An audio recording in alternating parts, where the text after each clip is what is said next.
Good morning विद्यार्थी मित्रों। इससे पहले की वीडियो में हमने अचल आधार का अभ्यास किया था। अब उससे आगे परम्परित आधार। तो परम्परित आधार का सूत्र होता है परम्परित आधार का सूचकांक बराबर चालू वर्ष का चल मूल्य भाग में गत वर्ष का चल मूल्य गुणे में 100। यानी अचल आधार और परम्परित आधार में सिर्फ और सिर्फ ये जो नीचे का है गत वर्ष, इसका ही डिफरेंस है। अचल आधार में भी ऊपर चालू वर्ष लिखा था, ठीक है, इसमें भी वही है।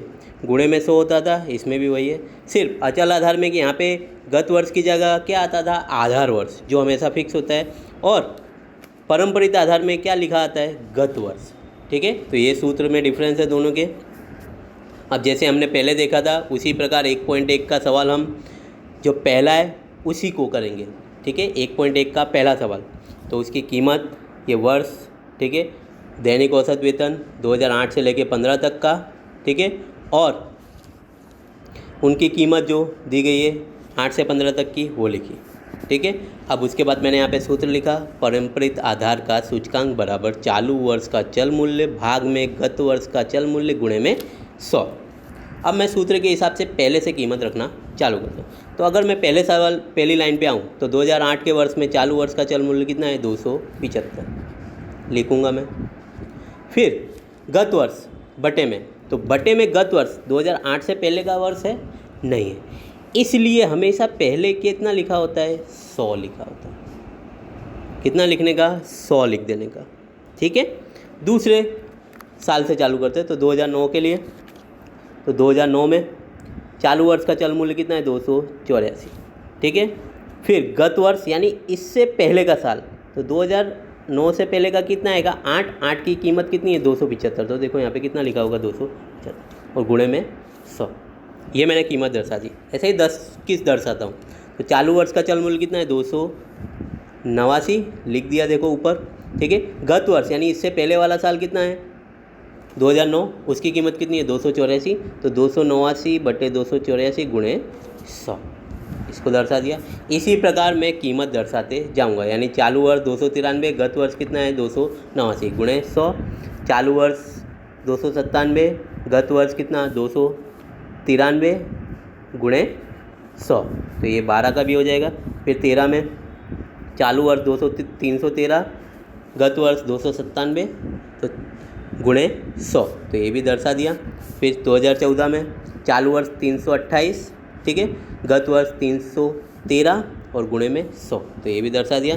उसी प्रकार 2015 में चालू वर्ष 345, गत वर्ष 328 गुणे 100 दर्शा दिया। उसके बाद कैलकुलेटर से हम क्या करेंगे, गुणा भाग करेंगे, तो ये मेरी कीमत क्या आ जाएगी, आ जाएगी। तो 21 विधि से था परम्परित आधार का सूचकांक। ये 1.1 का सवाल नंबर 1 है, ठीक है, उसमें 3 सवाल थे, तो उसका भाग नंबर दूसरा है, ठीक है। अब इसके जैसे सवाल तो उदाहरण नंबर 4 और 5 हैं। स्वाध्याय 1.1 का दूसरे सवाल में दूसरा भाग, और स्वाध्याय 1 का विभाग डी का कौन सा सवाल, 11वां सवाल, वो सेम टू सेम किसकी तरह है, परम्परित आधार की तरह है। अब इसके आगे की रीत, तो इसके आगे की रीत औसत वाली आती है। तो सवाल में ही बोला होता है कि औसत के आधार पे सवाल कीजिए, ठीक है। औसत जब भी बोला होता है तो वर्ष बोले होते हैं, तो वर्ष जितने बोले गए हैं सवाल में, तो उसके आधार पे उन वर्षों का क्या कर लिया, निकाला जाता है औसत, और उसको सवाल को अचल आधार की विधि से ही करना होता है। तो सूत्र में पहले से लिखा होगा, जैसे 1.1 का जो सवाल है, ठीक है, पहला उसका तीसरा भाग इसमें, वहाँ पे वर्ष कितना बोला गया है, वर्ष 2011 से 2013, मैं वहाँ की लाइन पढ़ रहा हूँ, वर्ष 2011 से 2013 के दैनिक औसत वेतन की औसत को आधार वर्ष का वेतन मानकर अचल आधार द्वारा सूचकांक की गणना कीजिए। तो वहाँ पे किसके द्वारा बोला गया है, अचल आधार के द्वारा। तो वर्ष वहाँ पे जो बोले गए हैं 2011 से 13, तो 2011 से 13 में कौन कौन से आते हैं, 11, 12 और 13, तो 3 साल आते हैं, तो 11, 12, 13। तो देखो ये 11, 12 और 13, उनकी कीमत, तो उनकी कीमत ये लिखिए, तो उनकी कीमत कितनी है, 293, 297 और 313। भाग में कितने साल हो रहे हैं, ये 3 साल हो रहे हैं, इसलिए बटे में कितना लिखेंगे, 3। अगर 2 साल बोला हो तो 2 लिखने का, ठीक है। तो इस प्रकार से मैं क्या किया, उनको जोड़ा, तो सबको जोड़ने पे कितना आता है 903 और भाग में कितना 3, तो 903 को 3 से भाग देने पे कितना आता है 301। अब ये सवाल को भी किसके आधार पे बोला होता है, अचल आधार की विधि से सूचकांक ज्ञात कीजिए।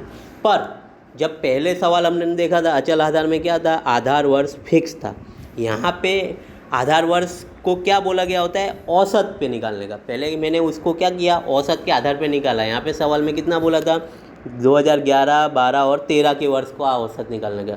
तो तीनों की कीमत को मैंने जोड़ा, 3 से भाग दिया, तो औसत कितना निकला 301। तो मैं अब वही सवाल की तरह करूँगा। अचल आधार का सूत्र क्या होता है, चालू वर्ष का चल मूल्य भाग में आधार वर्ष का चल मूल्य गुणे में 100। पर वही चीज़ यहाँ पे आती है, इस प्रकार से लिख देते हैं। चालू वर्ष यानी मैंने उस दिन भी बताया था P, मूल्य को किससे दर्शाते हैं P से, और चालू वर्ष होता है यानी उसको 1 नंबर दिया जाता है, उससे पहले वाले साल को क्या 0 नंबर दिया जाता है। इसलिए चालू वर्ष यानी P1 हो जाएगा और बटे में P0 यानी क्या हो जाएगा आधार वर्ष और गुणे में 100। तो अपने ने आधार वर्ष यहाँ पे निकाल के रखे हैं। आधार वर्ष कितना निकाला 301। तो सबके बटे में देखो यहाँ पे 301 लिखा होगा, क्योंकि आधार वर्ष क्या होता है फिक्स होता है। ठीक है, सब जगह लिखा है बटे में। और सूत्र के हिसाब से गुणे में कितना होता है 100, तो बटे में 301 आ गया। ठीक है, वो कहाँ से आया, ये जो औसत निकाला था वो। ठीक है, और गुणे में 100 ये आ गया सूत्र के हिसाब से। अब हर एक लाइन में जैसे वर्ष 2008 में जाता हूँ तो उसका चालू वर्ष का मूल्य कितना है 275, 9 में कितना है 284, तो सब जगह लिखा होगा। इसका 289, ये 293, ये 297, ये 313, ये 328, ये 345। तो मैंने दर्शा दिया यहाँ तक के वर्ष। उसके बाद मुझे क्या करना है गुणा भाग। ठीक है, कैलकुलेटर में ही तो मैंने इसका गुणा भाग किया, तो ये कितना है 91.36, ये 94.35, ये 96.01, ये 97.34, ये 98.67, ये 103.99, 108.97 और ये 114.62। ये कौन सी विधि थी, अचल आधार की विधि थी। पर इसमें क्या करना होता है, औसत करना होता है।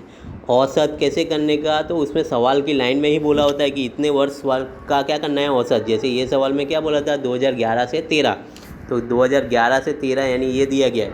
ठीक है, 11 की कीमत, 12 की कीमत और 13 की कीमत, तीनों को जोड़ के और 3 से भाग दिया, तो कितना निकला 301। तो 301 सब जगह क्या आया, बटे में आया। ठीक है, तो ये भी अचल आधार की विधि है पर औसत वाली है। तो इसके जैसे सेम टू सेम सवाल कौन से होंगे, तो उदाहरण नंबर 3, उदाहरण नंबर 5 का तीसरा भाग, स्वाध्याय 1.1 का दूसरा सवाल में तीसरा भाग। ठीक है, इसमें भी कौन सा होगा, तीसरा भाग होगा। और स्वाध्याय 1 का विभाग नंबर ई का सवाल नंबर क्या होगा, चौथा। तो ये सवाल आपको क्या करने हैं, स्वयं अध्ययन करने। Thank you.